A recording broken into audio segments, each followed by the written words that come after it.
அமெரிக்காவினுடைய மத்திய கிழக்குக்கான தூதராக இருக்கக்கூடிய ஸ்டீவ் விட்காவும் குஷ்னரும் நாளைய தினம் இஸ்ரேலுக்கு அவசரமாக விஜயம் செய்ய இருக்கிறார்கள் என்கிற செய்திகள் வெளியாகி இருக்கிறது. இந்த மாதிரியான ஒரு சூழல்ல ஒரு பரபரப்பான நிலை நிலவி கொண்டிருக்கிறது காசாவுக்குள்ள. ஏன்னா அந்த பங்கர்ல இருந்து நேரடியாக காசாவுக்குள்ள அவங்க வரணும்னா கிட்டத்தட்ட 9 கிலோமீட்டர் அளவுக்குண்டான ஒரு நிலத்தடி பங்கர் எக்ஸ்ட்ரா தோண்ட வேண்டி வரும் என்கிற செய்திகளையும் தற்போது வெளியாகி இருக்கக்கூடிய செய்திகளை நம்ம பார்க்க முடியும். பாலஸ்தீன விடுதலை அமைப்பினர் இன்றைக்கு திட்டத்தெளிவான ஒரு அறிக்கையை வெளியிட்டிருக்கிறார்கள். மேலதிகமாக எங்களுடைய டிக்ஷனரியிலேயே, எங்களுடைய அகராதியிலேயே சரணடைதல் அல்லது எதிரியிடத்தில் ஒப்புக்கொண்டு மடிதல் என்கிற ஒன்று இல்லவே இல்லை என்று சொல்லி இருக்கிறார்கள். அது யதார்த்தமானது. ஏன்னா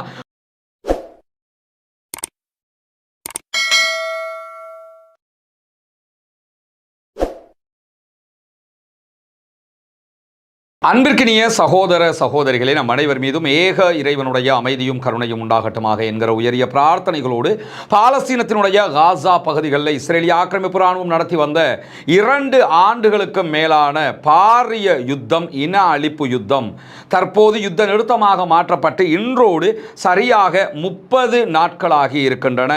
கடந்த 1 மாத காலமாக ஒரு யுத்த நிறுத்தம் அங்கே நிலவி வருகிறது. ஆனால் யுத்த நிறுத்தத்தில் பேசப்பட்ட நிபந்தனைகளை இஸ்ரேல் கடைபிடிக்காமல் இருக்கிறது என்பது நமக்கு தெரியும். தொடர்ந்து அவர்கள் அவ்வப்போது தாக்குதல்களை நடத்துகிறார்கள்.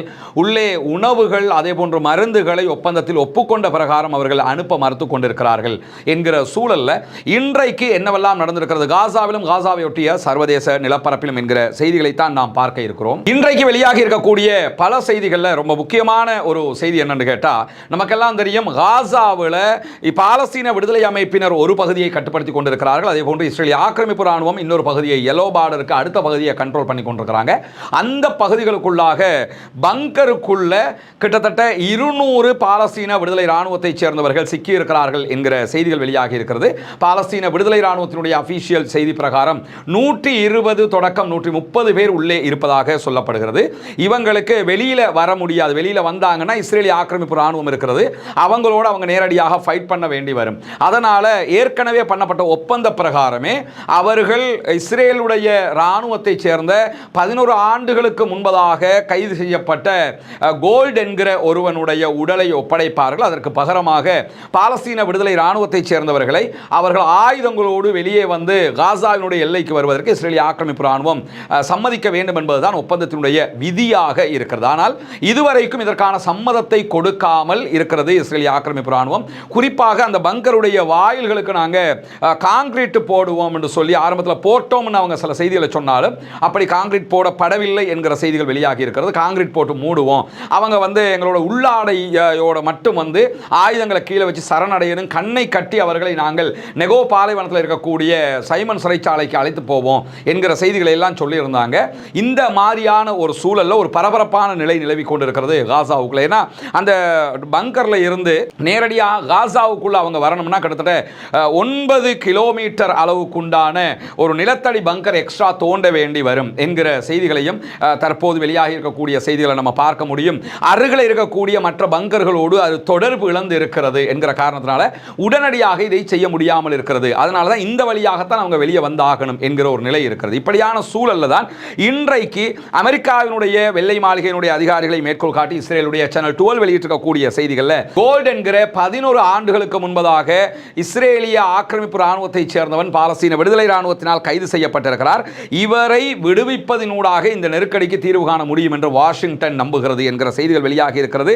இந்த ஒப்பந்தத்தினுடைய ஒரு பகுதியாக கோல்டினுடைய உடல்களை பாலஸ்தீன விடுதலை அமைப்பினர் ஒப்படைக்க வேண்டும். அதற்கு பகரமாக பாலஸ்தீன விடுதலை அமைப்பை சேர்ந்தவர்கள் ரஃபாவுக்குள்ள சிக்கி இருக்கக்கூடியவங்க, பங்கருக்குள்ள இருக்கக்கூடியவங்க வெளியேற்றப்படுவார்கள். இதுதான் சரியான முறையாக இருக்கும் என்று அமெரிக்கா நம்புவதான செய்திகள் வெளியாகி இருக்கக்கூடிய சூழல்ல தான் பாலஸ்தீன விடுதலை அமைப்பினர் இன்றைக்கு வெளியிட்டிருக்கக்கூடிய அறிவிப்பில் லெப்டினன்ட் ஹதர் கோல்டினுடைய உடலை நாங்கள் இஸ்ரேலிடத்தில் ஒப்படைப்பதற்கு தயாராக இருக்கிறோம் என்று சொல்லி இருக்கிறார்கள். அதற்கு பகரமாக எங்களுடைய சகோதரர்கள் வெளியே வர வேண்டும் என்பதுதான் அவர்களுடைய கோரிக்கையாக இருக்கிறது. ரஃபாவில் இருக்கக்கூடிய எஃப்னா அகதிகள் முகாமில் இருக்கிற ஒரு சுரங்கப்பாதை பகுதிகளில் நேற்றைய தினம் பாலஸ்தீன விடுதலை அமைப்பினர் என்ன பண்ணாங்கன்னா உடல்களை தேடிக்கொண்டிருந்த நிலையில தான் இந்த உடலை மீட்டிருக்கிறார்கள். இஸ்ரேலுடைய ராணுவத்தை சேர்ந்தவருடைய உடல். இவர்தான் பாலஸ்தீனத்தில் அதிக காலம் பாலஸ்தீன விடுதலை அமைப்பிடத்தில் கைதியாக இருந்த இஸ்ரேலை சேர்ந்தவனாக இருக்கிறான். 11 ஆண்டுகளுக்கு மேலாக இவன் 2014 கைது செய்யப்பட்டதில் இருந்து பாலஸ்தீனத்தில் தான் இருந்து வந்த நிலையில் இந்த யுத்தத்தில் இஸ்ரேல் நடத்திய தாக்குதலில் இவன் கொல்லப்பட்டிருக்கிறான் என்கிற நிலையில தான் ரஃபாவில் இருக்க சுரங்கத்தில் சிக்கியிருக்கக்கூடிய பாலஸ்தீன விடுதலை அமைப்பினரை வெளியேற்றுவதற்கு பகரமாக இவனை விடுவிப்பதற்கு நாங்கள் தயாராக இருக்கிறோம் என்று பாலஸ்தீன விடுதலை அமைப்பினர் சொல்லி இருக்கிறார்கள். லெப்டினன்ட் ஹதர் கோல்ட் என்கிறவர் இவர்தான். இவரைத்தான் 11 ஆண்டுகளுக்கு முன்பதாக பாலஸ்தீன விடுதலை அமைப்பினர் கைது செய்திருந்தார்கள். தற்போது இவன் தான் சடலமாக மீட்கப்பட்டிருக்கிறான் என்கிற செய்திகளுக்கு நடுவில் பாலஸ்தீன விடுதலை அமைப்பினர் இன்றைக்கு திட்ட தெளிவான ஒரு அறிக்கையை வெளியிட்டிருக்கிறார்கள். மேலதிகமாக எங்களுடைய டிக்ஷனரியிலேயே, எங்களுடைய அகராதியிலேயே சரணடைதல் அல்லது எதிரியிடத்தில் ஒப்புக்கொண்டு மடிதல் என்கிற ஒன்று இல்லவே இல்லை என்று சொல்லி இருக்கிறார்கள். அது யதார்த்தமானது. ஏன்னா உலகத்தில் இப்படி ஒரு இனக்குழுவ சமூகத்தை யாருமே பார்க்கலங்கிற அளவுக்கு அவர்களுடைய மன வலிமையை இந்த யுத்தம் வெளிக்காட்டி இருக்கிறது. ரஃபாவில் இருக்கக்கூடிய எங்களுடைய ராணுவத்தை சேர்ந்தவர்களுடன் ஏதாவது மோதல்கள் ஏற்பட்டால் அதற்கு பொறுப்பு இஸ்ரேலிய ஆக்கிரமிப்பு ராணுவத்தை சேர்ந்தவர்கள் தான். ஏன்னா நாங்கள் சரணடைய மாட்டோம், நாங்கள் வெளியே வருகிற தேவை வந்தால் வேறு வழி இல்லாவிட்டால் அவர்கள் வெளியேறுவார்கள். வெளியேறும் போது இஸ்ரேலிய ஆக்கிரமிப்பு ராணுவம் தாக்குதல் நடத்தினால் அவர்கள் பதிலடி தாக்குதலை நடத்துவார்கள். ஒன்றோ பதிலடி தாக்குதலை நடத்திவிட்டு எங்கள் எல்லைக்குள் அவர்கள் உயிரோடு வருவார்கள், இல்லை என்று சொன்னால் அங்கேயே அவர்கள் மரணிப்பார்கள் என்கிற ஒரு செய்தியை சொல்லும் போது அவங்க என்ன சொல்லியிருக்கிறாங்கன்னா, சரணடைதல் உங்ககிட்ட வந்து கையை கட்டி நிற்கிறது, கண்ணை கட்டி நிற்கிறது, உள்ளாடையோட வந்து நிற்கிறதெல்லாம் எங்க அகராதியில் அப்படி ஒன்று கிடையாது. ஒரு காலமும் நாங்கள் அப்படி பண்ணினது கிடையாது. எனவே முறைப்படி ஒப்பந்த பிரகாரம் உங்களோட பாடியை நாங்கள் தந்தா எங்காக்கள் நீங்கள் வெளியே விட்டீங்கன்னா சேஃப்டி, இல்லைன்னா அவர்கள் வெளியேறும் போது நீங்கள் தாக்குதல் நடத்தினால் கண்டிப்பாக அவர்கள் பதிலடி தாக்குதல் நடத்தினால் இந்த சண்டைக்கு நீங்கள் தான் பொறுப்பே தவிர பாலஸ்தீன விடுதலை அமைப்பை நீங்கள் பொறுப்பு சாட்ட முடியாது என்கிற செய்தியை இன்னைக்கு சொல்லி இருக்கக்கூடிய காட்சிகளை நம்ம பார்த்திருக்கோம். இதை தாண்டி எங்களுக்கு நிறைய தொழில்நுட்ப உதவிகள் தேவைப்படுகிறது. அதே போன்று அந்த உடல்களை வெளியெடுப்பதற்கு தேவையான புல்டோசர் உள்ளிட்ட கனரக வாகனங்கள் தேவைப்படுகிறது. அதையெல்லாம் தந்தீங்கன்னா மற்றவர்களையும் நாங்கள் மீட்டெடுப்பதற்கு வாய்ப்பாக இருக்கும் என்கிற செய்திகளையும் அவங்க சொல்லி இருக்கக்கூடிய சூழல்ல அமெரிக்காவினுடைய மத்திய கிழக்குக்கான தூதராக இருக்கக்கூடிய ஸ்டீவ் விட்காவும் குஷ்னரும் நாளைய தினம் இஸ்ரேலுக்கு அவசரமாக விஜயம் செய்ய இருக்கிறார்கள் என்கிற செய்திகள் வெளியாகி இருக்கிறது. ரஃபாவில் இருக்கக்கூடிய பாலஸ்தீன விடுதலை அமைப்பினுடைய அந்த போராளிகளை வெளியே எடுப்பது தொடர்பாகவும் அடுத்த கட்ட இந்த சமாதான பேச்சுவார்த்தைகள் யுத்தத்தினுடைய அமைதியினுடைய போங்கை கட்டுப்படுத்துவது ஆகிய 2 விவகாரங்களையும் பேசுவதற்காகத்தான் அவர்கள் உடனடியாக இஸ்ரேலுக்கு விஜயம் செய்கிறார்கள் என்கிற செய்திகளும் வெளியாகி கொண்டிருக்கக்கூடிய சூழலில் தான் இஸ்ரேலுடைய போக்குவரத்து அமைச்சர் மிரி ரெகோவ் இன்றைக்கு இஸ்ரேலுடைய சேனல் 12க்கு விடுத்திருக்கக்கூடிய ஒரு அறிவிப்பில் என்ன சொல்லியிருக்கிறார்னா, மேற்கு கரை என்கிற வெஸ்ட் பேங்க் பகுதிகளை இஸ்ரேலாக அறிவிப்பதற்கான முயற்சிகளில் நாங்கள் முழுமையாகவே ஈடுபட்டு வருகிறோம். எங்களை அமெரிக்கா தடுத்து கொண்டிருக்கிறது. ஆனாலும் ஒரு கட்டம் வரும் அமெரிக்காவுக்கு வேற வழியே இருக்காது. நாங்கள் இதை இணைக்க வேண்டும் என்னும் போது அமெரிக்காவே அதற்கு அனுமதி தரும் என்கிற நம்பிக்கை இருக்கிறது.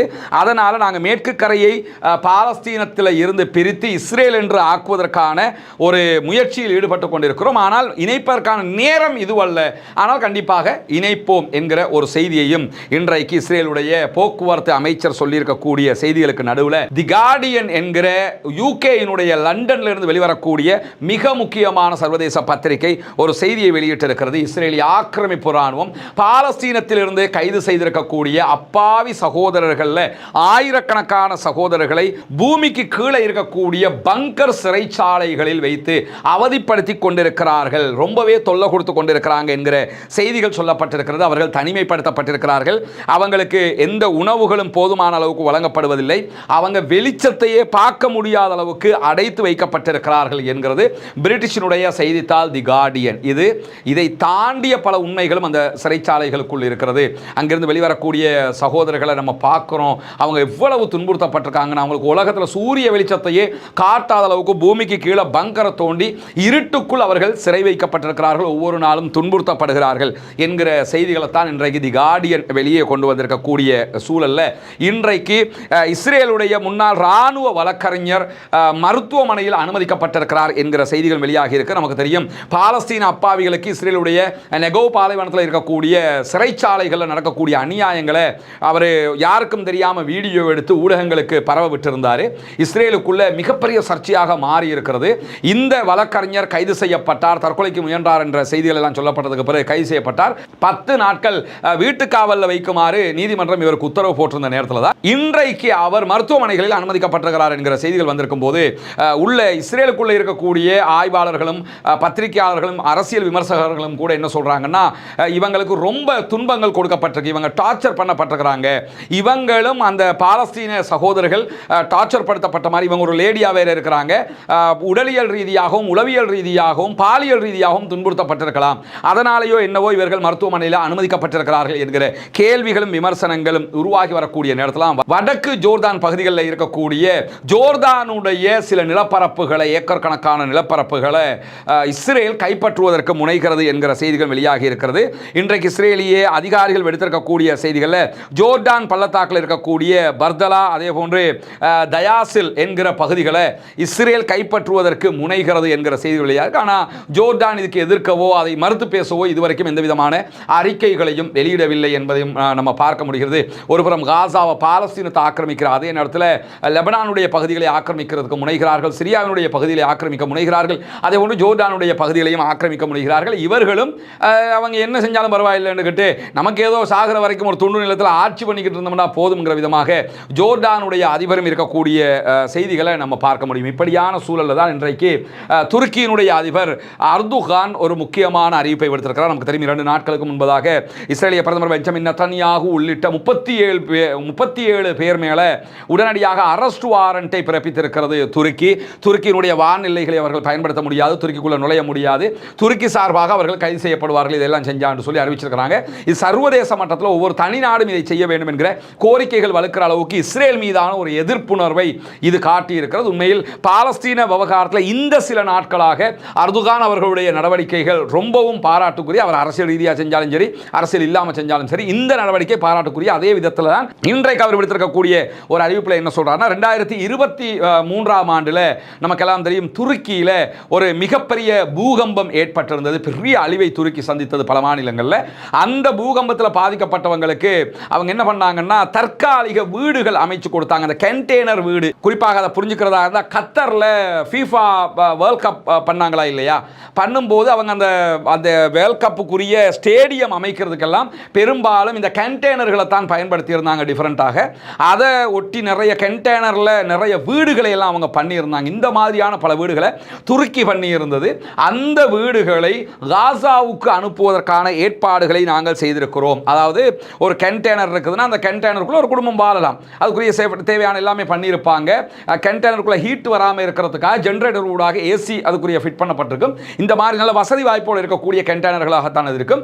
இந்த மாதிரி முன்கூட்டியே செய்யப்பட்ட வீடுகளை நாங்கள் அனுப்புவதற்கு தயாராகி வருகிறோம், நாங்கள் அனுப்புவதை யாரும் தடுக்கவும் முடியாது என்று சொல்லியிருக்கிறார். இந்த செய்தி வந்த அடுத்த கணமே மீண்டும் இஸ்ரேல் விடுத்திருக்கக்கூடிய ஒரு அறிவிப்பில் காசாவுக்குள்ள துருக்கியினுடைய ராணுவம் வர்றதை நாங்கள் ஏற்றுக்கிற மாட்டோம், சர்வதேச படைகள் வந்தாலும் துருக்கியினுடைய ஃபோர்ஸஸ் வரக்கூடாதுங்கிறாங்க. ஏன்னா துருக்கியை பொறுத்தவரை இஸ்ரேலுக்கு எப்படி நாம் அப்படி பறந்துபட்ட ஒரு கிரேட்டர் இஸ்ரேலை உருவாக்கணும்னு அவங்க துடிச்சுக்கிட்டு இருக்கிறாங்களோ, துருக்கிக்காரங்களுக்கு வளமையில் இருக்கக்கூடிய ஒன்று தான் நாங்கள் இழந்த உஸ்மானிய ஹிலாஃபத் ஒட்டோமான் கலிஃபேட்டை எப்படியாவது அடையணுங்கிறது அவங்கள ரத்தத்தில் இருக்கக்கூடிய ஒரு தேவையாக இருக்கிறது. அதே நேரத்தில் நீங்கள் பாரசீகர்கள் ஈரான்காரங்களை எடுத்துக்கிட்டிங்கன்னா ஏன் இவ்வளோ கஷ்டப்பட்டு உலகம் முழுக்க அவங்களுக்கு இவ்வளோ நெருக்குதல் கொடுத்தும் நாங்கள் இப்படித்தான் இருப்போம் ஏன் அவங்க இருக்கிறாங்கன்னு கேட்டால், பாரசீகம் என்கிற ஒரு மிக பிரம்மாண்டமான வல்லரசாக கடந்த காலங்களில் அவர்கள் இருந்திருக்கிறார்கள். அந்த வல்லரசு தனத்தை மீண்டும் எடுத்துக்கொள்வதற்கு அவர்கள் முயற்சி செய்கிறார்கள். இப்படி ஆதிக்கம் தங்களுடைய நிலையை நிலைப்படுத்த வேண்டும் என்பதில் ஒவ்வொரு நாடும் இருக்கிற மாதிரி இஸ்ரேலுக்கு நிகராக துருக்கியும் தன்னுடைய அந்த ஒட்டோமான் கலிஃபேட் திரும்ப அவங்களுக்கு கிடைக்குமா கிடைக்காதுங்கிறது ரெண்டாவது. ஆனால் அதை நோக்கிய ஒரு பயணம் அவங்களுக்கு இருக்கிற காரணத்தினால அவங்க நாங்கள் எவன் செஞ்சாலும் நாங்கள் உள்ள வீட்டுகளை கொண்டு போகணும்னு சொல்கிறாங்க. சொன்ன மாதிரி அர்துகான் பண்ணுவாராக இருந்தால் உண்மையில் பாராட்டுக்குரியது, வரவேற்புக்குரியது. பொறுத்திருந்து பார்ப்போம் அர்துகான் சொன்னதை செய்வாரா என்பது. இப்படியான சூழலில் தான் இன்றைக்கு சொன்னதை செய்கிற படைப்பிரிவாக இருக்கக்கூடிய யமனில் இருக்கிற ஹூத்திகளுடைய படைப்பிரிவு ஒரு முக்கியமான அறிவித்தலை விடுத்திருக்கிறது. ஹூத்திகளுடைய அன்சாருல்லா படைப்பிரிவினுடைய தளபதி விடுத்திருக்கக்கூடிய அறிவிப்பில் என்ன சொல்லியிருக்கிறார்னு கேட்டால், நாங்கள் காசாவினுடைய அப்பாவி சகோதரர்களுக்கு வழங்கிய வாக்குறுதியில் உறுதியாகவே இருக்கிறோம், நாங்கள் உங்களோடு இருக்கிறோம், நீங்கள் எப்படி உங்கள் தேசத்திற்காக தியாகம் செய்கிறீர்களோ அதே போன்று உங்களுக்காகவும் உங்கள் தேசத்திற்காகவும் நாங்கள் உங்களுக்காக எப்போதும் தியாகம் செய்வதற்கு தயாராக இருக்கிறோம். எங்களுக்கு எவ்வளவு அழிவுகள் வந்தாலும் அதை பற்றி நாங்கள் பொருட்படுத்த போவதில்லை. எதிரிகள் காசா மீது மீண்டும் தாக்குதல் நடத்தினால் மீண்டும் செங்கடலை ஆளுவோம், செங்கடல் மீது தாக்குதல்களை நடத்துவோம், இஸ்ரேல் மீது தாக்குதல்களை நடத்துவோம் என்று உறுதியாகவே அறிவித்திருக்கிறது யமனுடைய அன்சாருல்லா படைப்பிரிவு. நமக்கு தெரியும் ரொம்ப போல்டான ஒரு படைப்பிரிவு. இந்த காலகட்டத்தில் செங்கடல்னா என்னங்கிறதையே ஒரு காட்டிட்டாங்க. அந்த அடிப்படையில் தான் இந்த அறிவிப்பை எடுத்திருக்கிறது மட்டுமல்லாமல் அவங்க சூடானுக்கே மிக தெளிவாக என்ன சொல்லிட்டாங்கன்னா, சூடானில் இருக்கக்கூடிய துணை ராணுவ படையின்ட்டு முழுக்க அநியாயம் பண்ணிக்கிட்டு தெரியுறானா இல்லையா ஆயுதக்குழு, இந்த ஆயுதக்குழு தாக்குதல்களை நிறுத்தல் என்று சொன்னால் நாங்கள் தாக்குதல் நடத்த வேண்டி வரும், ஏவுகணை தாக்குதல்களை நடத்துவோம் என்று சொல்லியிருக்கிறாங்க. அப்படியெல்லாம் நடத்த போனாங்கன்னா பெரிய ஒரு எஃபெக்டை உண்டாக்கிறோம். ஏன்னா யமன்ல இருந்து சூடானுக்கு தாக்குதல் நடத்துவது என்பது ஈஸியானதும் கூட. 2020 கிலோமீட்டருக்கு இஸ்ரேலுக்கு அடித்தவங்களுக்கு இது பெரிய விஷயம் கிடையாது. அப்படியும் நாங்கள் முடிவெடுப்போம் என்று சொல்லியிருக்கிறார். ஆனால் தற்போது சூடானில் ஒரு சமாதான நிலை ஏற்படுவதற்கான பேச்சுவார்த்தைகள் மும்முரமாக நடைபெற்று வருகிறது.